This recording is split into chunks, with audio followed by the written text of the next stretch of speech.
I believe that finance is part of our civilization. It's part of what makes things happen.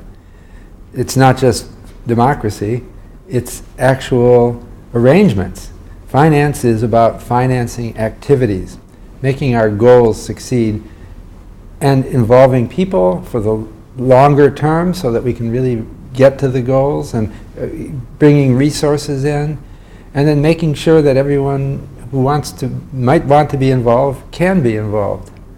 Well, the troubles since the financial crisis in 2007 seem to me to be the result of errors in the innovations that we had, and the lack of innovations that might have corrected those errors. So notably, we had a bubble in the housing market, and we had all kinds of financial arrangements that were made under the assumption that home prices never fall. So those are serious errors, and the repercussions are kind of predictable, but there wasn't much talk about those errors.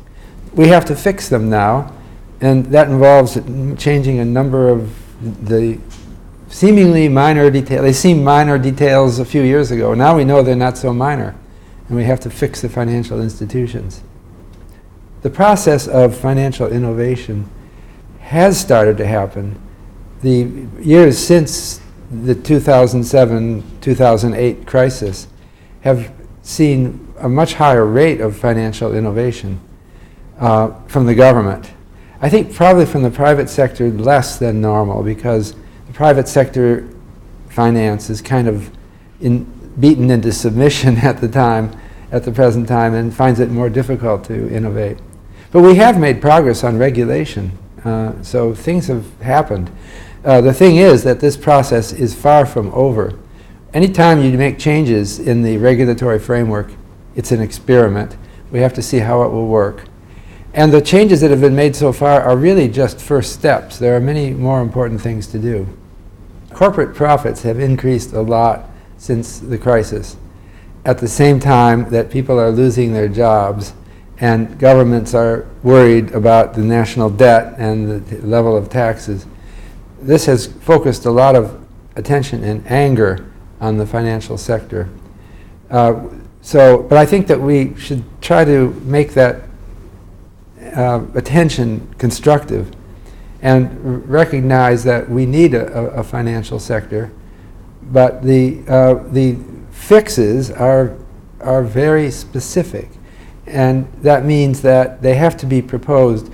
Occupy Wall Street or Occupy London are expressions of public outrage, but they're not, the people out there demonstrating are not the ones who will, for the most part, who will fix this.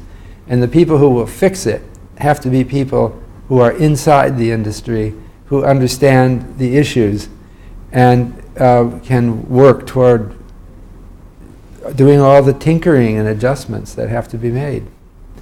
Auditors and accountants are fundamental linchpins of our financial society. They're not heard about as much. You hear more about the CEOs and the entrepreneurs, but yet every such organization will have an accountant that actually plays a very important role. What accountants do is enforce consistency and transparency and order and memory. They are the memory of things past, and they are the really moral interpreters of what that memory means for the future activities. They remind us of our obligations that we have. I think it attracts a somewhat different kind of person, less manic, I assume, but they have a creative side as well in participating in the governance of a corporation, in making it work. And it has to work for everyone. It has to work consistently. And so I think that there's a considerable creative role for these people. Well, accountants have been faulted for being too generous in their audits and accepting too much. It's true that there wasn't a general call of concern or worry that preceded this financial crisis. That, however, is, and in a sense, auditors, accountants are the ones who should have done that. So I guess they do have, we could at some level apply some fault to them. But on the other hand, I kind of liken the financial crisis to more of a social phenomenon than is the fault of any one group. That we got into a complacent attitude, and we had this strange idea that home prices never fall. People honestly believe that. And so people who are responsible for auditing a company were not encouraged to deal with a risk that people thought couldn't happen. And so, yes, auditors, accountants share the blame. They're not the ultimate source of the problem.